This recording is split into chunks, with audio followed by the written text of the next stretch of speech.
Ladies and gentlemen, please rise for our national anthem, performed this afternoon by Peter Griffin and his dirt bike.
Hey, this is Ryan Villapoto, and listen to DMXS Radio.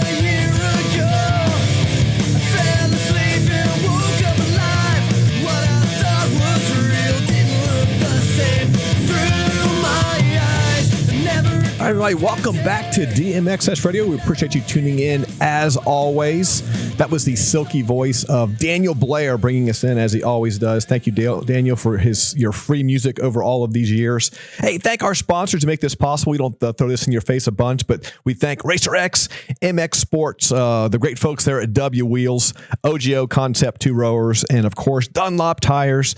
The best tires in the business, including the new Geomax factory spec tire. That's right, a factory tire with custom rubber compound, optimized profile, and reinforced sidewalls, available this December, just in a few weeks. So check them out at Ride Dunlop. And now it's time to bring back to DMXS David Vuillemin from La Cobra's Vintage Bike Build and Sales. What's up, DV? Hey, how you doing? You sound super pumped. That was an awesome introduction. La Cobra's Vintage Bike Builds and Sales, and you gave me no credit for that. None. That's pretty good. I'm actually selling a bike this afternoon. I know. You said, hey, I we need to get this stuff done quick so I can meet the guy halfway.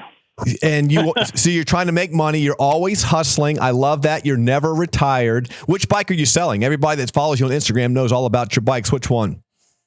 I sold the RM 250, my last one. Ooh, the nice one. Okay, I was hoping you wouldn't sell the 500 yet. So how 500 is gone. So it's already gone.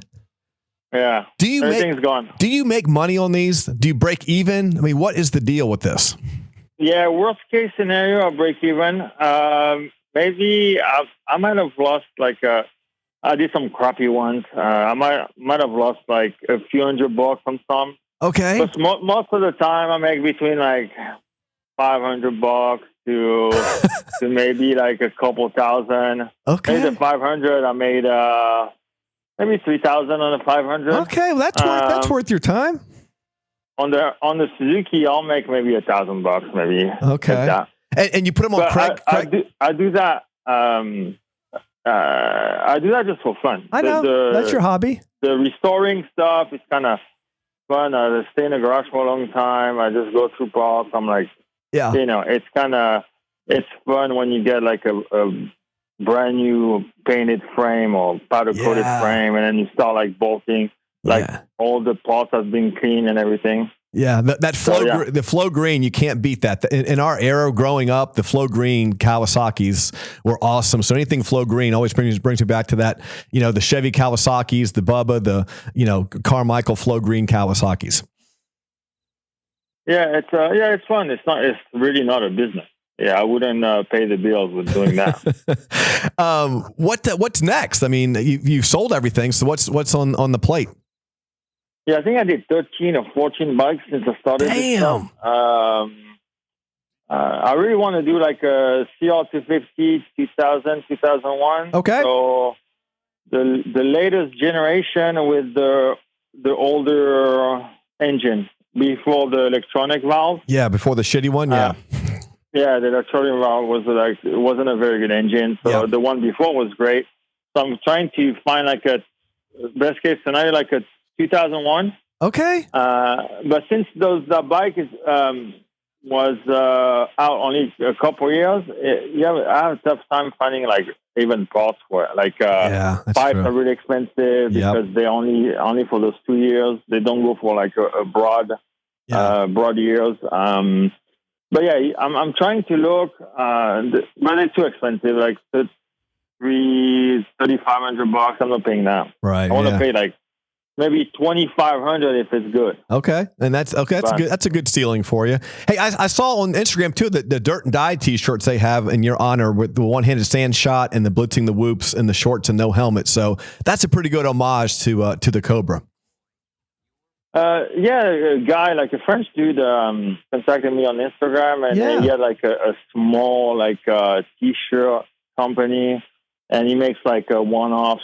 And he asked if he could make a couple for me, and then dug out some photos.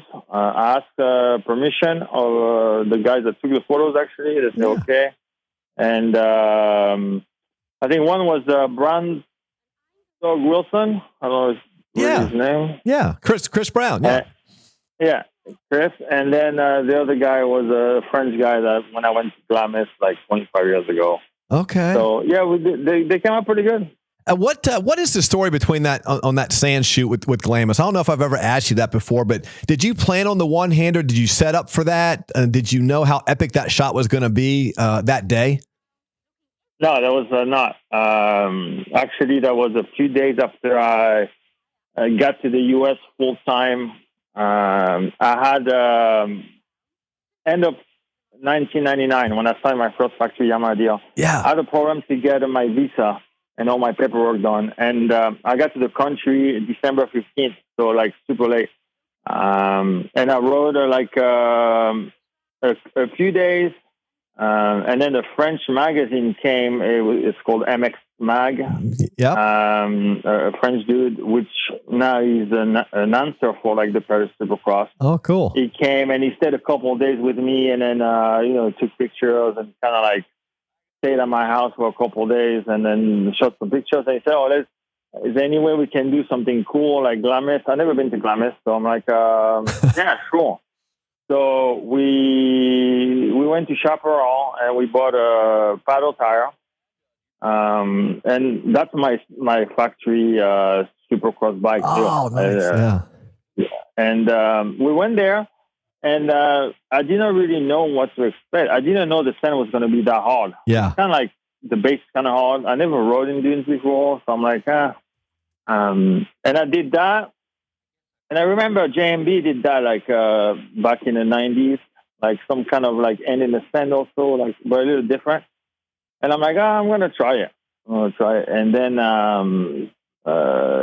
we made the shot. There's the truth. I crashed a couple times, but so I did it a few times. I got a good shot, and then Fox bought the picture to do this.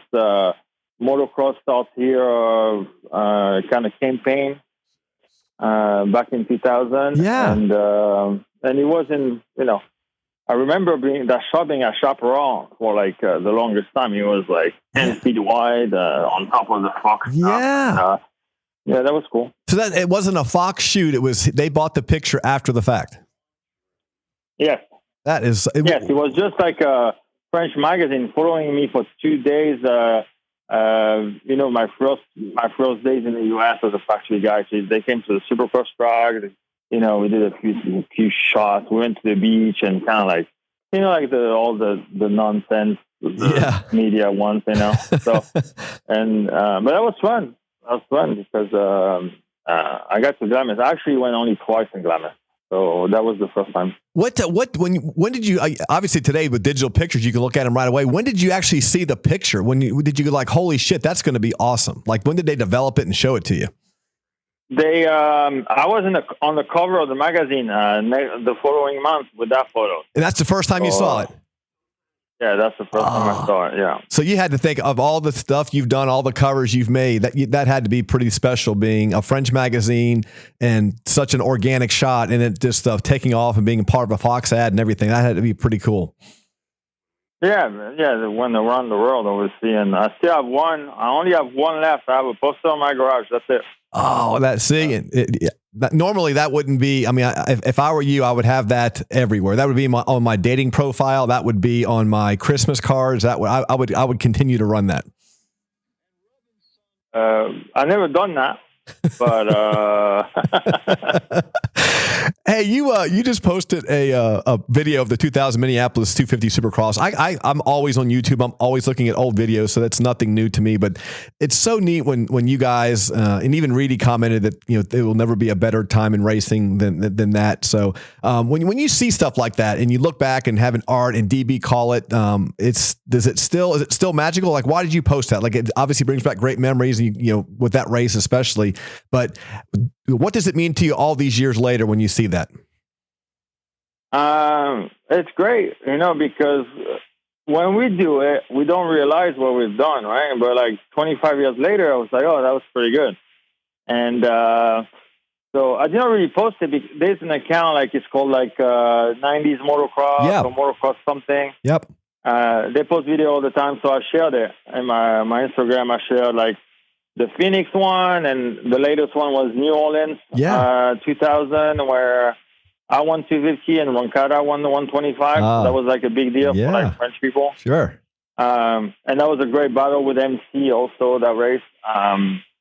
But yeah, that's cool. Do you agree with Reedy that was the best ever in racing? That was the epitome of talent and the timing and the growth of the sport. That was the best time.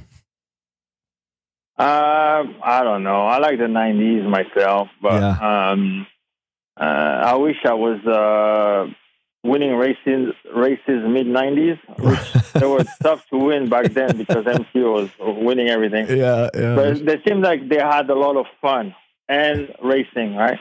Yeah. And my era, early 2000, that's when we started to be like more serious about training, and then obviously RC came up in 2001. So that was the beginning of you had to be an athlete to be a supercross rider.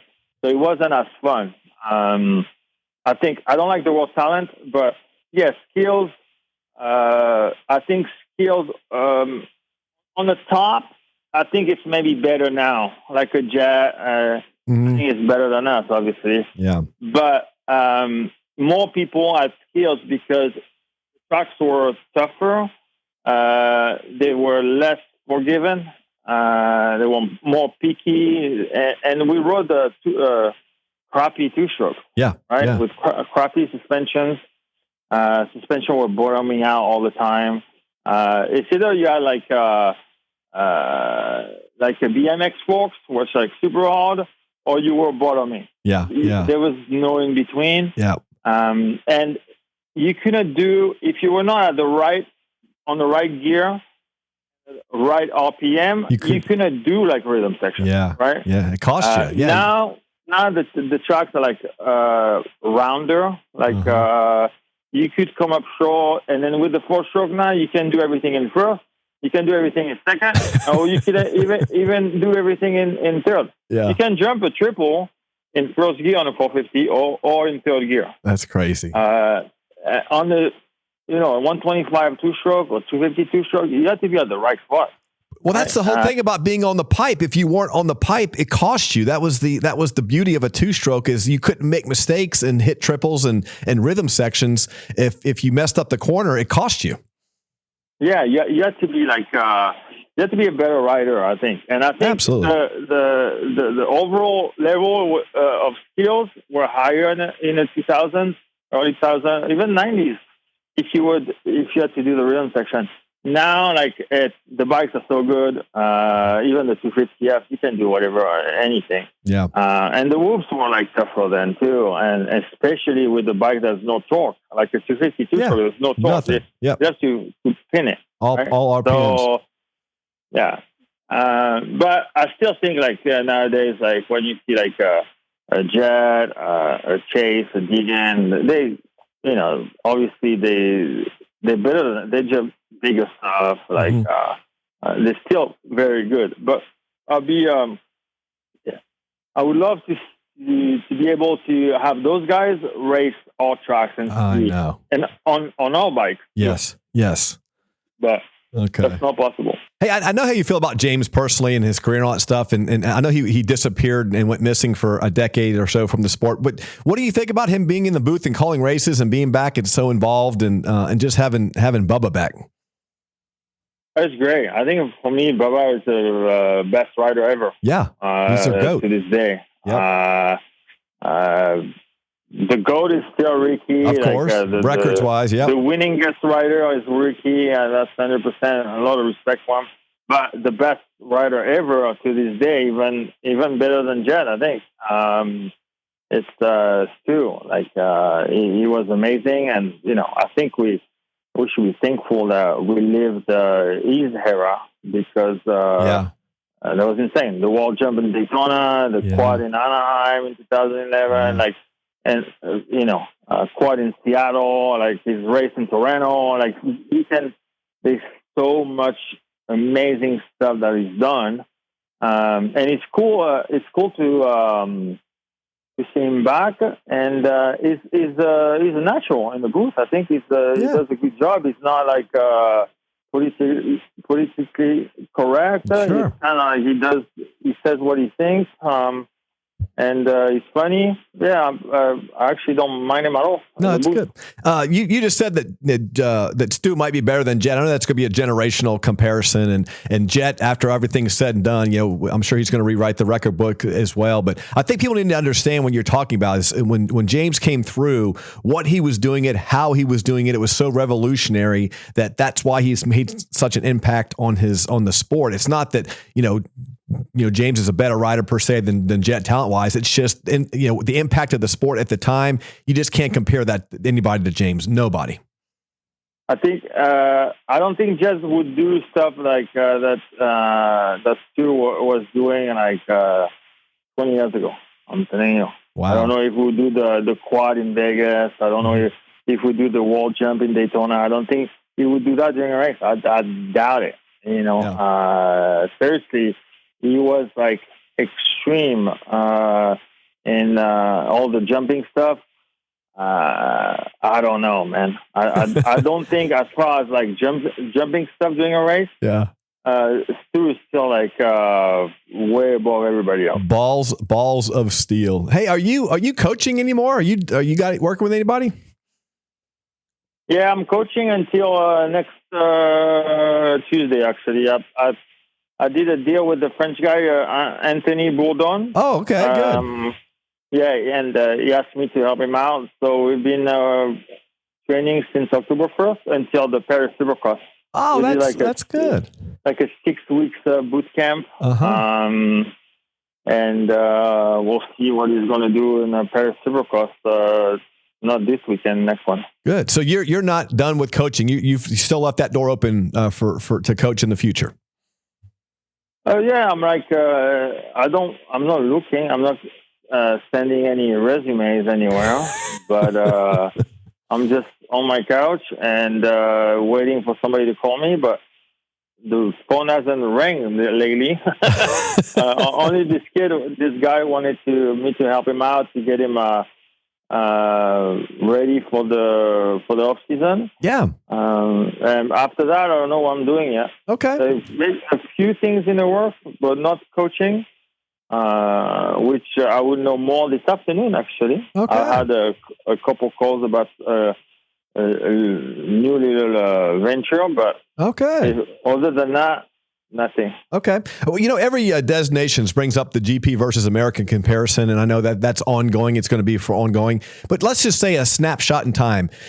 How has that changed in your eyes in the last 10 years where the GPs versus the American riders and their series versus our series, talent versus talent? In the last 10 years, I think it's a lot more symmetry. What do you feel about that? I feel like obviously the last 15 years, the GP guys got more like professional in their training, in their approach. All the teams based at the same spot. I think more riding, less time off. Back in the day in the GPs, like a guy like Everest would take like 3 months off, right? You know, like, and that was it. And they would start like in January to be ready in March or April, and then they do the GPs, and that's it. That's all the way now, through. Like, yeah. Now they do more. They do more. Like I really think the GPs got a little more professional in their approach of preparation and training. And the thing is, we're comparing apple and oranges because those guys are motocross riders. That's all they do. They test, they train for 235 and on different terrain, right? They have a lot of mud. They have a lot of sand tracks. They have some hard pack tracks, and there's like they have a broader technique in motocross because that's all they do all year long. They do. They will put a wheel on a supercross track. You know, they stay in one thing. And for us, supercross is so important. You make your money here in supercross. You sign deals because you're a good supercross rider. If you're only a motocross rider in the U.S., you're screwed. You have to do something else. You have to race in Canada. You have to go to the GPs, or you have to be good in supercross. So supercross here is like, let's say, October 1st, mid-May. That's supercross only. And in that time frame, if you do like 5-6 days of testing before the outdoors, maybe 6-7 days of testing, that's the most. Right. So we ride. The bikes are too close to a supercross bike because the riders, they want a supercross bike set up for motocross, right? They don't have motocross bikes really. It's not different enough. It's a compromise. Yeah. Yep. Yeah, they don't have time. They want something that a bike that doesn't bottom out. I want a bike that's very snappy. And that's something that if you go to southern tracks at Motocross the Nation, it doesn't work at all. We saw it in, I think, 2015 with Tomac in Germany. He couldn't do anything. And he was like winning here. The thing is, like motocross is on a back burner here. And there's not enough time and effort to do that, to prep the riders and the bikes. And also, I think maybe the main reason is all the tracks in the U.S., they all look the same. They all bring sand. They want to be like Redbud, Millville, Butch Creek, like it's sandy. It's all the same stuff. Even now, like you take Engtown, for example. Engtown is almost it's soft and sandy. It used to be like all pack and dusty. You go and look at Redbud, and for Redbud, if you guys have 5 minutes to waste, you go see Redbud 1999, and you go Redbud 2000. Yeah, I know because that was my first time in 2000 at Redbud, so I watched all the videos of 99 just to learn the track and see, like And I think Emig won in 99, and he might have won or something in Redbud. It was hard pack. It was dusty. Yeah. And I look at that. I'm like, dude, different. Yeah. I'm gonna love that track. That's exactly the track I grew up on. Sure. Because I always did good at Engtown where it was like hard pack, and I was more like a hard pack kind of guy, like Washugo also. I showed up at Redbud 2000. It was like softer than Southwest. I was wow. They brought like 2,000 trucks of sand. Yeah. And the track was like a war zone. Until the end, But here we want to do that. We make rollers. We add sand. We want the same track. All the tracks, they want to be like Redbud, and other than Washugo or Unadilla or something. But most of the track has the same texture, and the bike pretty much works. You have the bike set up for all the tracks, but maybe two, and that's the problem too. I think we should buy if you want to really be competitive worldwide in motocross as a U.S. based rider. They need to stop doing that. And then you need to have more break in between, and you have to put more put some more importance on the outdoor series. Yeah. Which here is like, we do outdoors because we have to, and we're over it. Yeah. Well, that really is good points, especially with comparing the stuff when you race. But there's possibly another MXGP little mini invasion coming. Prado, he has to go straight to the 450 SX because of the MXGP title. How do you think he's gonna do on a 450? Oh no, I think his first few races in the US this year, that was a little disappointing. I thought. I think he only got a top 10 in the mud at San Francisco. And he started like top 3 every time. So seriously, I think a Japanese bike will help him in Supercross. Oh, okay. I think a Japanese Supercross spec bike is better for Euros to start riding on Supercross. Interesting. Okay. I think they set up better. I think I don't know. That's my my opinion. I think the Japanese bike are still, even if Sexton is competitive, even if Webb got 2 titles on the KTM, I thought he had a horrible bike, the 2 titles he won with. But I think that's going to help him. But you see who's in the front, you see Sexton, Tomac, Jet, Hunter. I don't. If everybody is there, I don't see him getting on a podium anytime soon. Okay, well that's honest. DeWolf, I know he's going to defend his MX title, but he's eventually coming. You think he'll be on a KTM? And what did you think of his SX testing? I know it was very limited, but that's and obviously it's not his natural setting. What do you think of all that? Yeah, I saw some clips. Obviously, he has a lot of work to do to be competitive in Supercross. But the thing is, they never ride. I was surprised they let him actually practice in Supercross. They never do that. All the European teams, they're very scared of GP guys getting hurt. Of course. But back in my days, a lot of GP riders came and raced a few Supercrosses in the big, even Everett, came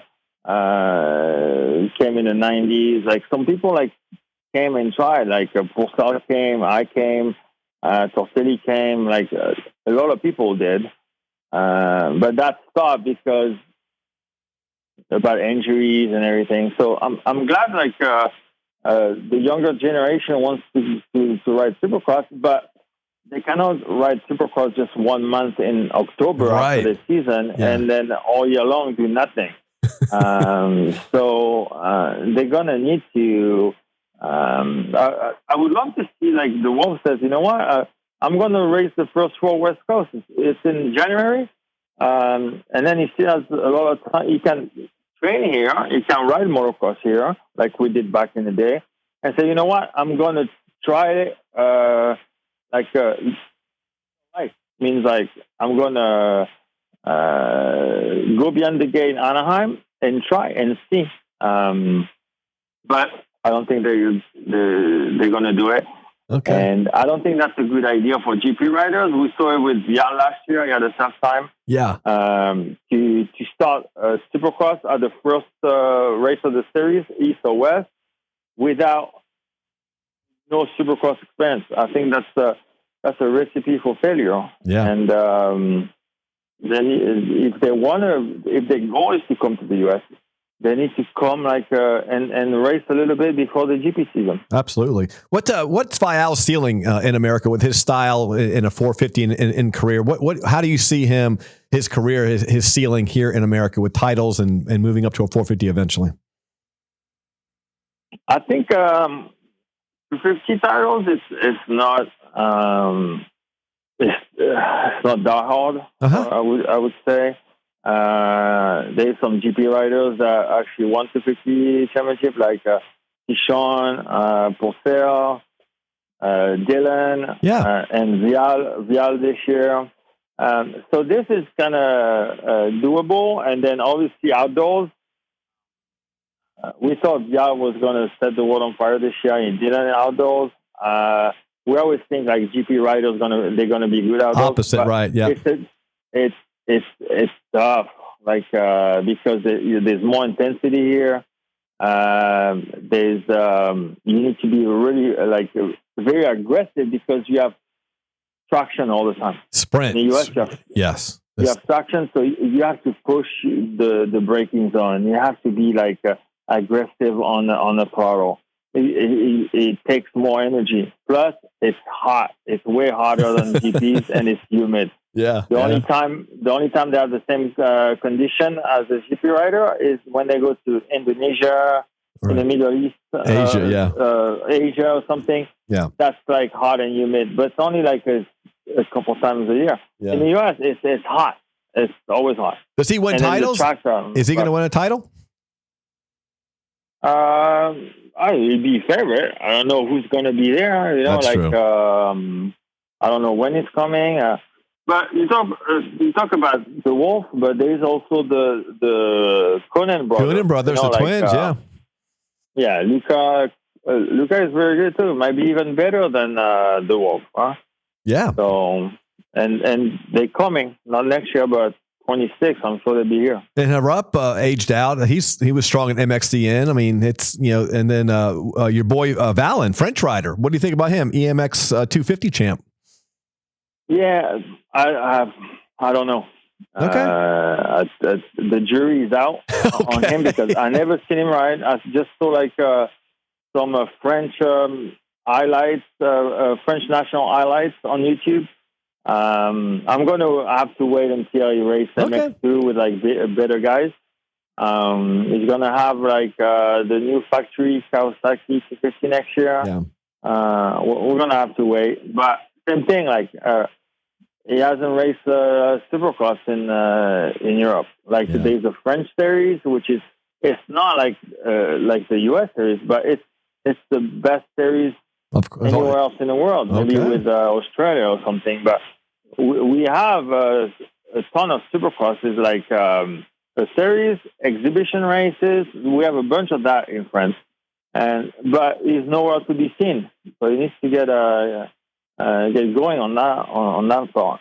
Yeah, that's an honest answer. What do you think overall of the MXGP series? I know that you mentioned that they're getting more professional but what about the promoters and the series and the tracks? Are you if you had a son, if you were over there, coming up like the Lawrence brothers did, and you had to jog around like you guys did, what do you think of the series overall in 2024?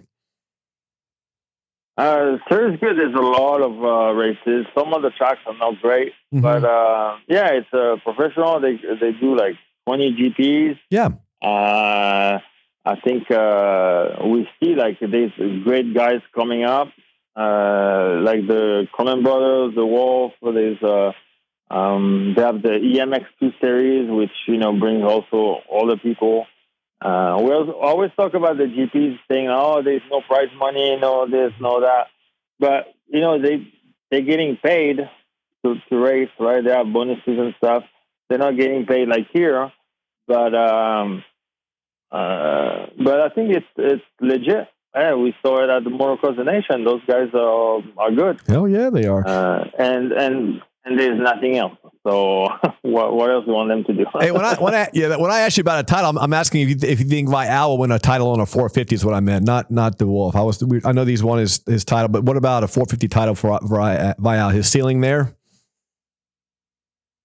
So Tom Vial? Yeah. When he moves up, what's he going to do? You think he can win a 450 title? I doubt it. Okay, but I never know. I wasn't betting on him to win a Supercross title this year, and he did. I was going to say he shut the doubters. Yeah, I don't think there's some pieces missing, and I don't think he's going to get them.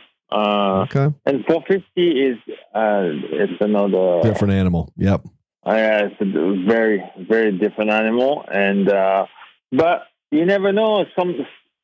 It's all about timing when you go up. Who's going to retire, and then some years are easier than the others. For me, I got it in when I was good. There was McGrath and Carmichael, so there was stuff. Yeah, I was going to say.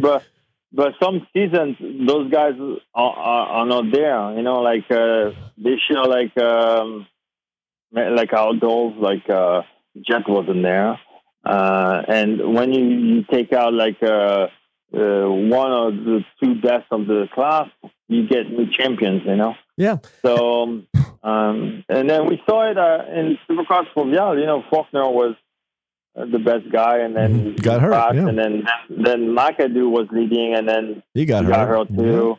Yeah. So you never know. It's all about timing. As far as like straight up when he's there, and 450, I don't. Yeah. See it. Okay. My boy Mitch Kendra over at Racer X did a piece today reminding us this is crazy. Sexton, Plessinger, Tomac, Barsha, Anderson, and Webb all have their contracts up after 2025. That is a lot of talent on the free agent market. Who's going to land a factory ride? Who's going to keep going? Like Anderson, I know. Do you think that he lands back on a factory ride, or what do you think his career is going to do? Look, there's so let's say there's 4 Japanese brands. Even if Suzuki is kind of like a half brand right now, yeah. And then they combine the 3 Austrian brand in 2. Well, yep. So let's say there's 16. There's potentially at Ducati's least 12 coming, yeah. 50 guys, right? Yeah. So those guys are going to get one of those 12 rides, right? Who else are they going to take? Yeah. Tomac's going to be done. Yep, he's retiring, right? probably, yeah. Yeah, he's going to be done at the end of the year. We don't know how much longer Bosch is going to race. Where's Webb end up? He stays with Star? I don't know, like where he's going to go, but you can stay where he's at. Those rides, like there's not too many people if you look at it. Honda is full. Yep. You have only Prado coming and for Kawasaki, and right? They're gonna have 2 rides at Yamaha. Right now they have like 3 guys, but you never know. They can pick up somebody else. They could pick up Anderson or and from the grapevine, I don't think Sexton is very happy where he's at. Right. So he might want to venture somewhere else. But yeah, I'm not worried if one of those guys you named, they have good rides. Okay. And Sexton, you mentioned, I know you just dropped some knowledge on Vital about bike setups and stuff and how you think Tomac and Sexton are lost. And I know people, when they said he went from Honda to KTM, and you mentioned about how neutral that Honda bike setup is. And then you go to KTM and he's got, all these issues with the sag and the forks and all that stuff. And, did you foresee that? I know a couple people kind of predicted that he might struggle in that KTM. Did you think that before he made the jump? Yes, because it's crazy. Say we talk about Webb, let's say. Webb and Tomac, for example. Tomac wasn't really happy at Kawasaki, right? And the Webb wasn't really happy at KTM. Left. They swap out, yeah. They go to Yamaha. Swap rides. And you look at them at the races, the first few races. If you had the TV in black and white, you didn't know what bike they were riding. Yeah. you wouldn't think that they switch brands. The bike works exactly the same. Wow. So that's what I don't understand is they don't like somewhere. They go to another team and they set up the bike exactly the way they didn't like it the year before. So I'm like, what are we doing? Web is still like low on the front, high in the rear, same as at KTM. Yeah. And Tomac, same thing. Tomac he has a GNCC fork, right? And 95 millimeter stag on the rear. Yeah. And he had the same thing at Kawasaki. Yeah. So if you switch, if you want something different, and then you bring the guy that was doing your suspension before too. So you bring him too. Yeah. So he's gonna do the thing like you were doing the year before. Yeah. So there's no like open-mindedness in setup where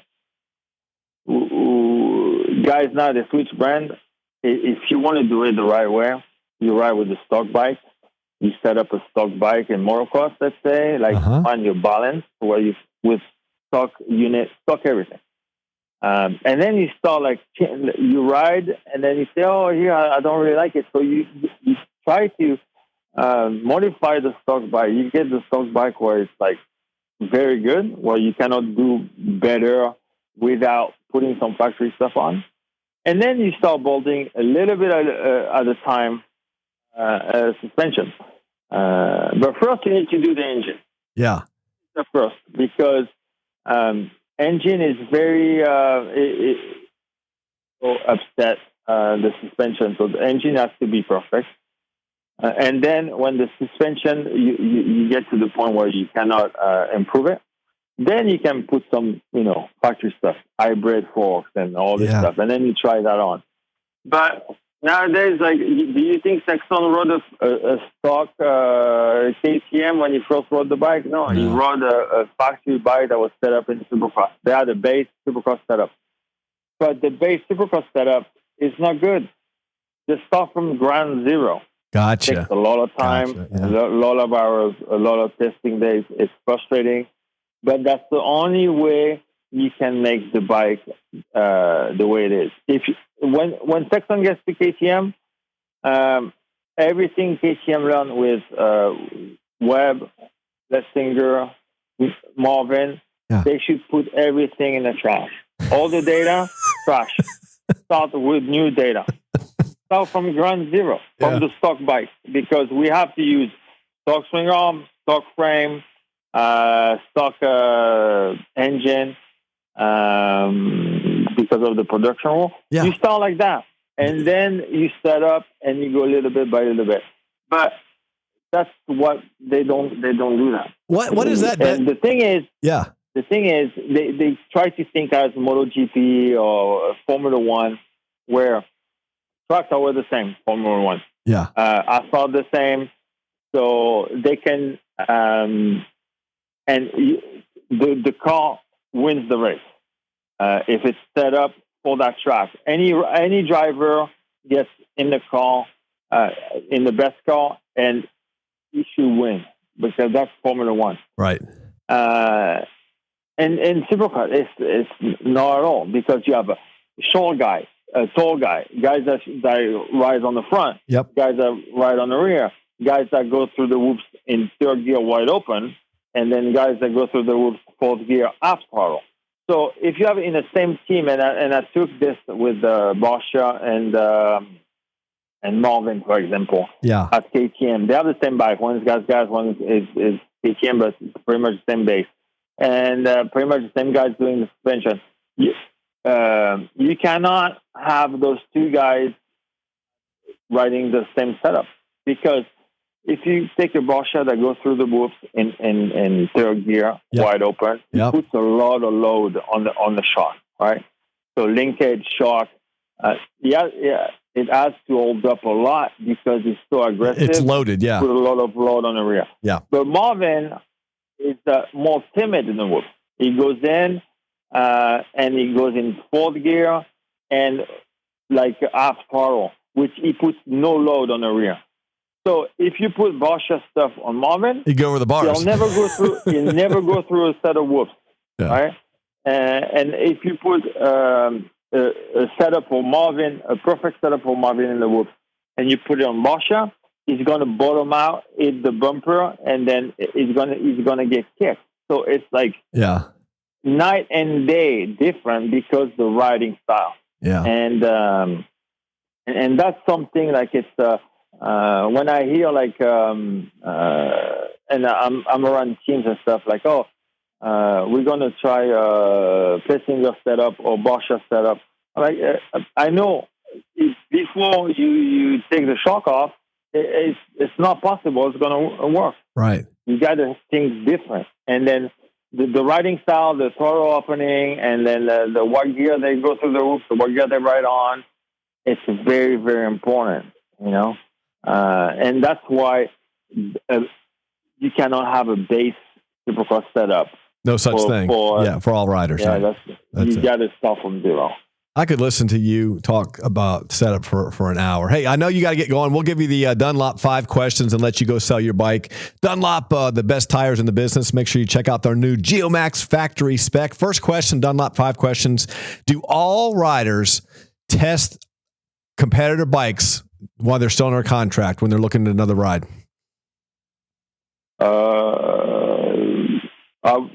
A lot. All of them, maybe not, but yes, the majority, yes. Yeah, and that's just an industry thing. Like it's an industry secret. Everybody does it, but nobody talks about it. But they OEMs know this, right?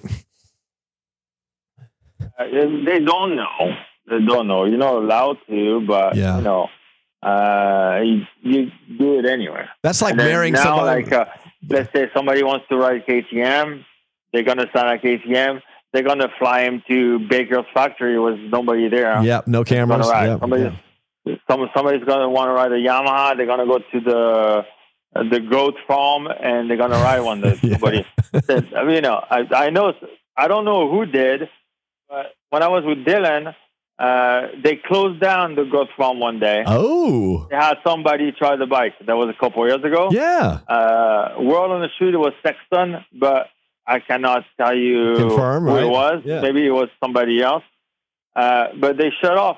They say nobody can come today because they would somebody that wasn't supposed to be there was trying the Yamaha. I love it. So though. those things happen. I love it. All right. What's your travel pet peeve? When you're traveling?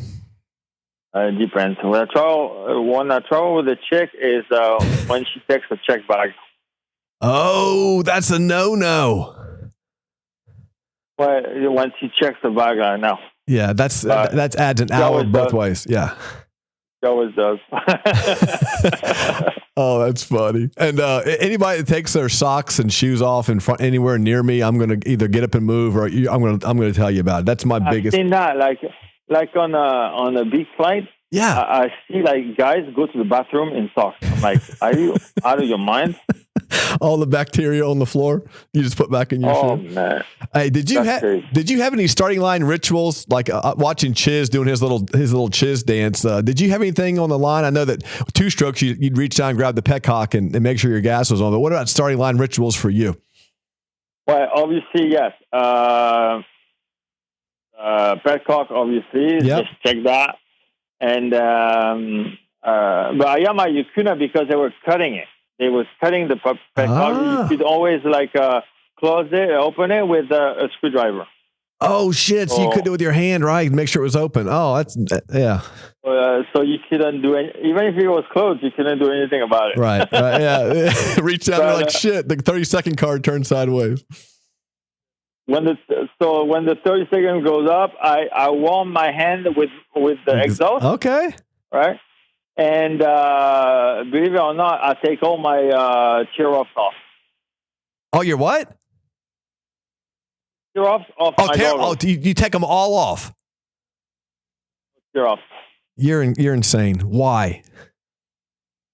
I don't like the glare. I want it to see good. Yeah. And so obviously if it was like muddy or something, no. But on the dry Supercross condition, I never rode with tear-offs. It is like looking through a Coke bottle. It is definitely distracting looking through a bunch of tear-offs. There's no doubt. Yeah. And if I had a problem, I just use my glove to wipe them off. Okay. Did you ever talk to people on the starting line, or is it like a urinal in a men's bathroom where you just walk? You don't talk to anybody. I mean, did you ever like either start some shit or just talk to somebody beside you? Really, only like if I had like sketchy guys next to me, or like a privateer or a crazy rider, I would say, "Oh, you better start straight." Let me kick your ass. Cobra, you talking shit on the starting line is awesome. But not good, not too good guys. To like lesser guys, or privateer, or if like a privateer, or like it was like let's see, like sometimes like you had a crappy rat, like all crooked and stuff, so nobody took it. Yeah. But like a privateer will take it, who had like an 18th pick and next to you, and then those guys are sketch. And you see the rod goes all the way towards mine. I'm like, dude. Yeah. You have to say something. He probably waits for the gate to drop, counts the 3 Mississippi before he leaves because he's afraid of getting his ass kicked like you beat up Chad Reed. Like I know this dude punches people. He punched a teammate. That's awesome. No, yeah, fine. Yeah. I know. I'm just kidding you. All right. So tattoos. What's your next one? I don't know. Those hurt. I have some, but those hurt. I would love to have sleeves and stuff, but dude, I'm 47 now. I think I'm past the age of getting sleeves. But yeah. But I have a few of my kids. My kids, I have kids tattoo. And, I'm a grandma, but I think okay. It's not on the bucket list. All right. Last question, then we'll let you get going. Would you have picked up your bike and finished the race like McAdoo after his gear malfunction? I don't even know if he knew that happened. Of course he did. It was slapping the seat. He figured it out a couple laps after that, right? Yeah, he had to. It's a cool breeze down there. Would you have done that? I mean, that to me is the epitome of competitiveness when you say I don't give a shit and then pass guys. That was graphic. That was very graphic. I thought like after that happened, all the journalists and photographers, they were in the den, the photo den they call, and then and Le Big was sending me like the real ones, photos of computer like photos on the computer. Yeah, he was taking a photo of a photo, and he was sending them to me. I'm like, dude, stop! I got it. I got the picture. It's fine. But yeah, that was good. But look at when he crashed in Atlanta that one year, and he still lined up with no front number plate and went for it. I don't think I was going to do that. Yeah.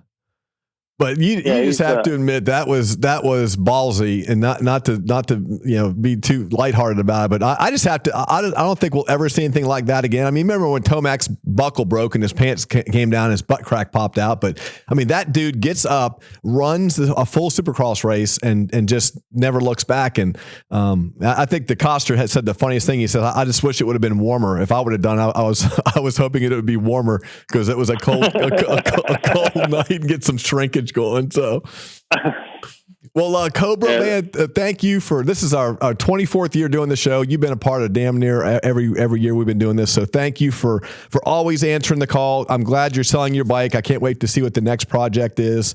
And whatever this venture is. I mean, we might be hearing you're buying Star Racing here in this afternoon. You got No, I don't have the funds. I'm just a poor retired has-been, I don't have the funds for that. Yeah, vintage at La Cobra's Vintage Bike Build and Sales.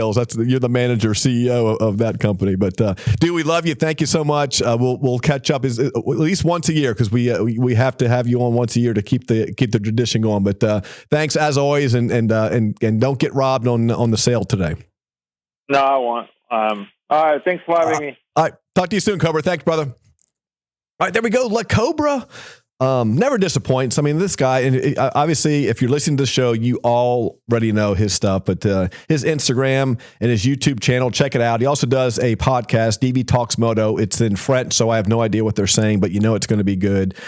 He does the breakdowns. I mean, other than him and TK over at TLD, those two guys, I could literally listen to them talk about bike setup and what this stuff does, because it's always the mystery whatever the bike is, bike setup, suspension, it's the riddle that has to be solved every single weekend, and some guys can do it and some guys can't. And he just broke down telling those guys are running GNCC forks and the wrong sag, and it just seems like. And then what was that last statement he said? I think on the post is that the broken clock is right twice a day. So you might be, your setup might work and you're like, oh, this is it. And then guess what? It was never right. But thanks again to our sponsors to make this all possible after all these years. RacerX, MX Sports, the great folks there at W Wheels. Make sure you get all your wheels stuff from our folks over there. OGO Concept 2 Rowers and Dunlop Tires, the best in the business. This is pretty exciting. You guys finally have access to what the pros ride. The new GeoMax Factory Spec Tire with the custom rubber compound, optimized profile, and reinforced sidewalls, which all that stuff means is better traction, which we're all searching for. So congratulations to Dunlops on getting that to the public. And that will be available in December, so a couple weeks. So that'd be a great Christmas present for yourself. So thank you guys for listening. And I guess we're back when we're back. You've heard that before. DMXS. Hey, from DeWitt, and you're listening to DMXS Radio.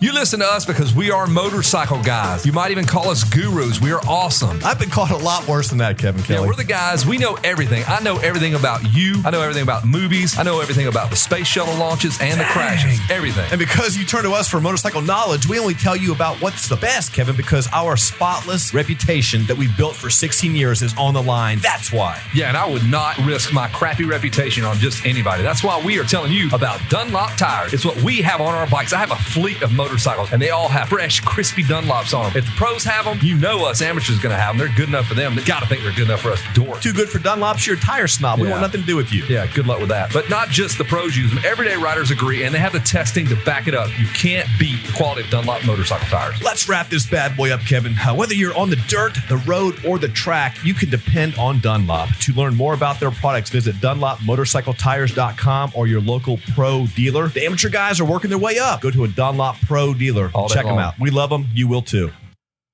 Get ready, America, because WUSA is your #1 source for quality wheel sets in America. WUSA offers all the top brands that you and the world's best racers know and trust, like Reed, Dungy, Millsaps, Tickle, Sealy, Short, and more. All rely and trust WUSA, because all our wheels are built right in our shop in Orange, California. And if you want it custom made for your bike, like the world's best freestyle riders, Renner, Deegan, Adams, Madison, Mason, Sherwood, and others, you can choose different spoke and nipple colors for a completely custom look that'll dazzle you. Off-road riding, WUSA can build you wheels for the absolute toughest of conditions. And W also offers DID and Excel rims, along with OEM replacement spoke and nipple kits for your stock hubs. Need brakes? W offers the industry's best oversized and standard brake kits from Galfer and Brembo. Just see your local dealer or visit us at WUSA.com. Hey, you can also download the most current W catalog from the iTunes App Store. WUSA, DUBYA USA. It doesn't get any better than us. It's the cry of the lion, the burning in your soul, and it's the feeling that you get